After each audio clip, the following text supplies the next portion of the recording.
Here's a question for you. When you're looking for a new job, or even if you're going as far as designing a total career plan from start to finish, do you think it's better to base your work on something you really like doing, or should you concentrate on something you're pretty good at? In other words, is it preferable to prioritize your passions or your skills? Most people, when they're given this binary choice, believe that following their passions is more likely to lead to fulfilling work, a higher salary, and deliver better career prospects than subsuming their interests in favour of some pre-existing skills. In today's job search tutorial, I'll be unpacking the skills versus passions argument, the conclusions of which might surprise you. This is day 12 of the 40-day job search.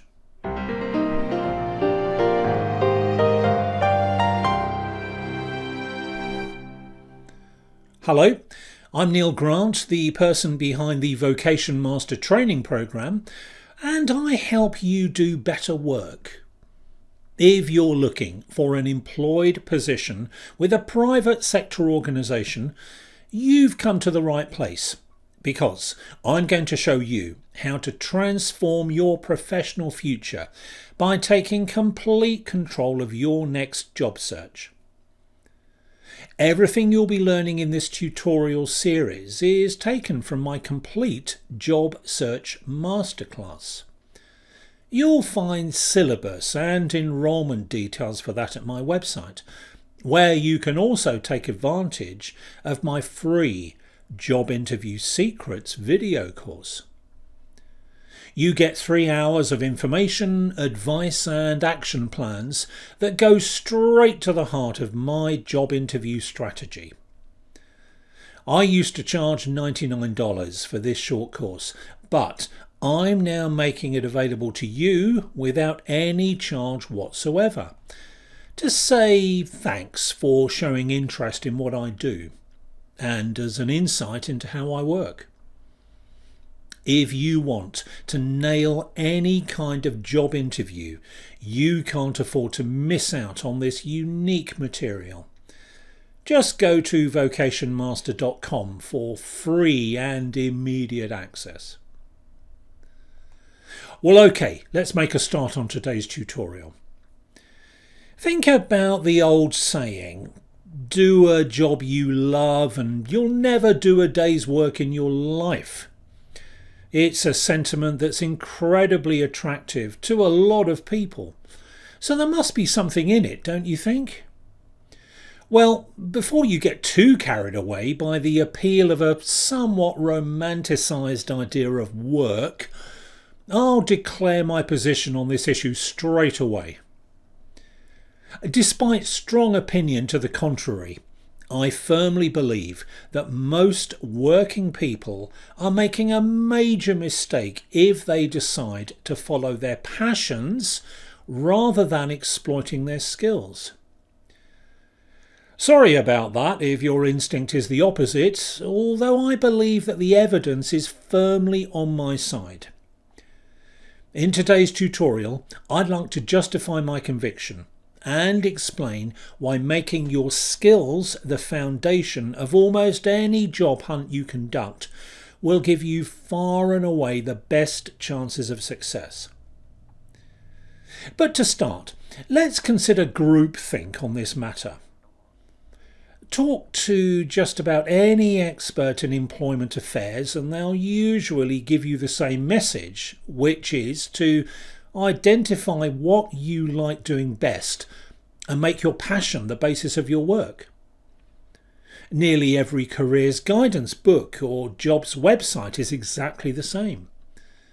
Browse any careers resources and you'll be hard pushed to find an opinion other than to follow your passions at work. Read almost any opinion piece about changing jobs in blogs, newspapers or magazines and you'll discover the same. It's become an article of faith that the secret to happiness and fulfillment at work is to take a chance on following your passion. Never mind the downsides to this path, so long as you keep the passionate fires burning. Instinctively, almost anyone you personally speak with about skills and passions, friends, family, colleagues and the like, and whether they're an authority or not, go with the same passions hypothesis. Outliers are rare and noticeable exceptions to the rule, and I'm one of them. But in case you're not convinced, just answer the following questions. What are your interests? What occupies most of your free time? What do you watch or listen to or read about, get involved with, investigate online and so on? What do you like doing best? Or the obvious question, what are you most passionate about? You see, the passions first idea is predicated upon the assumption that we all have the sort of passions that are ready and waiting to be converted into appropriate work opportunities. Perhaps your passions are eminently suited to a paid work environment, but I'm afraid to tell you that the chances aren't good. A study of over 500 university students by psychologist Robert Vallerand tried to identify the passions of the young people in his test group and to discover how applicable their passions were to the real world of work. The good news was that the big majority possessed clearly identifiable interests that they were passionate about.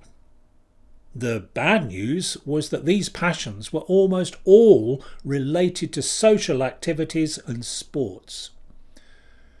Only 4% of their declared passions were potentially relevant to a work endeavour of some sort. 96% were no better than hobby interests.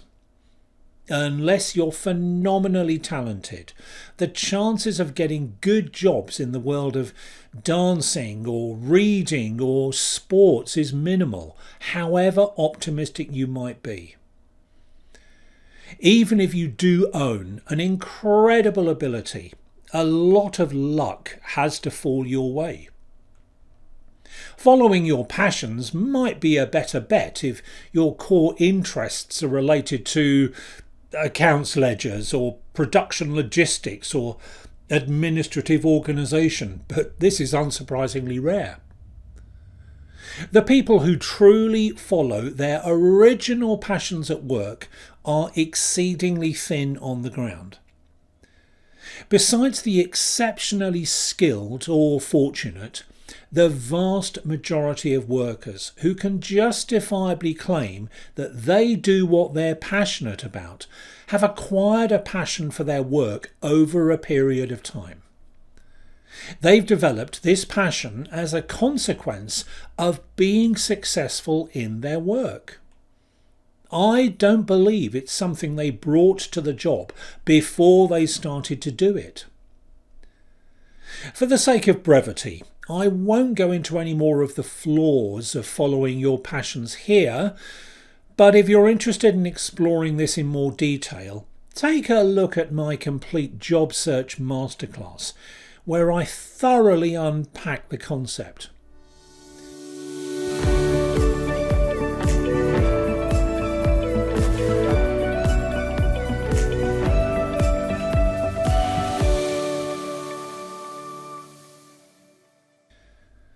Well, let's now move on to the skill side of the equation.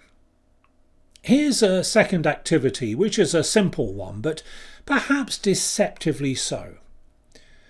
Just take a notebook and a pen, or open up a fresh document on your computer or phone, and start by listing the things you're good at.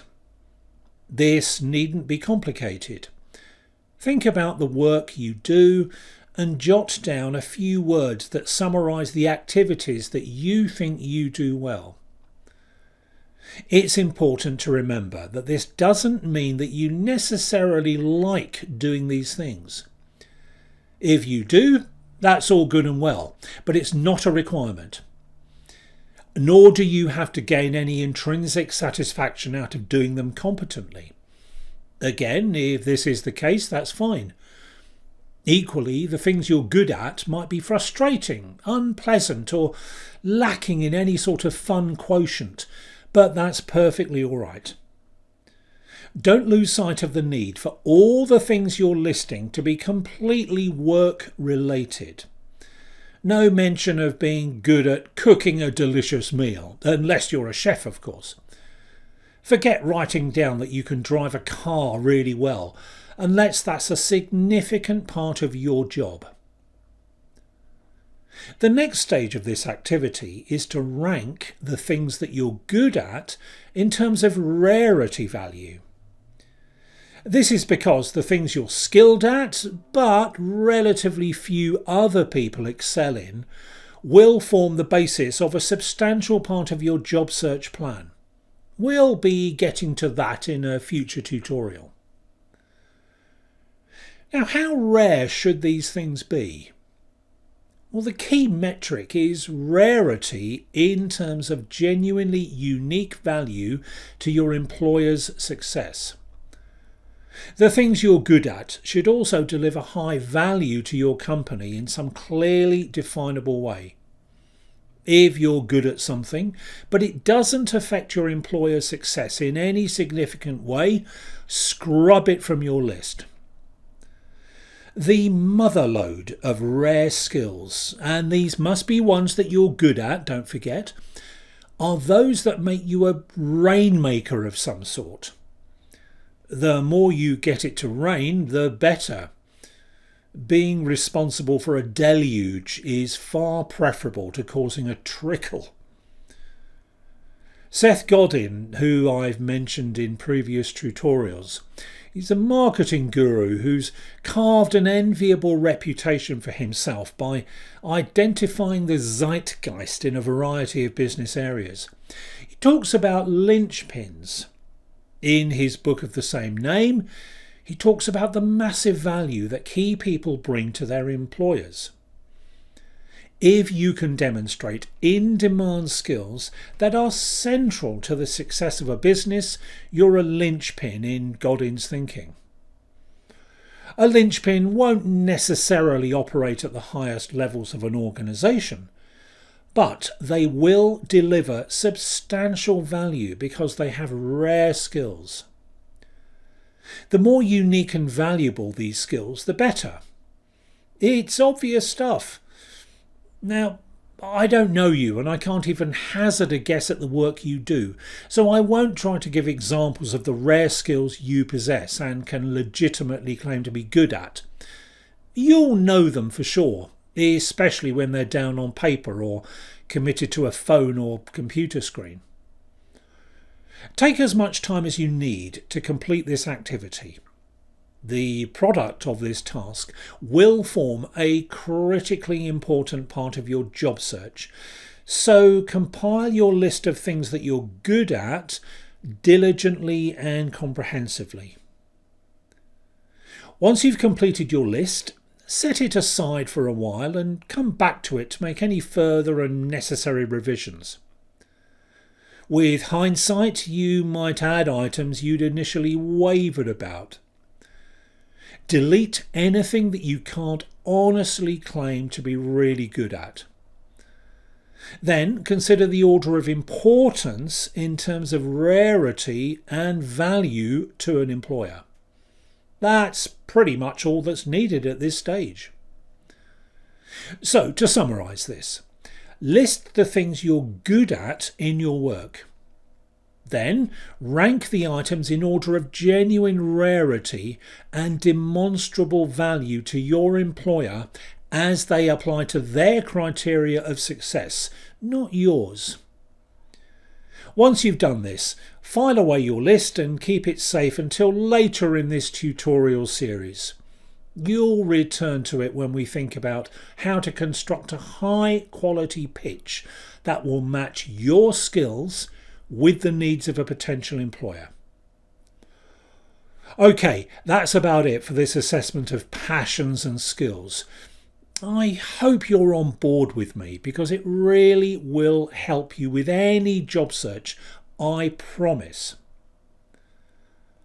Next time, in the first of 4 tutorials that outline a job pitching methodology that really works, I'll be looking at the concept of agency.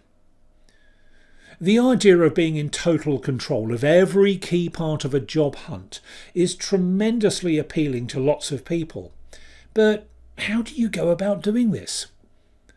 Well, that's what I'm going to examine, so make sure you don't miss the next tutorial in this series. Now, if you prefer to listen to training materials rather than watching or reading them, all of these job search tutorials are available in audio format. Search for the Vocation Cast wherever you get your podcasts and via my Vocation Master website, of course. Well, thanks for being with me today, and I'll see you again soon. Bye for now.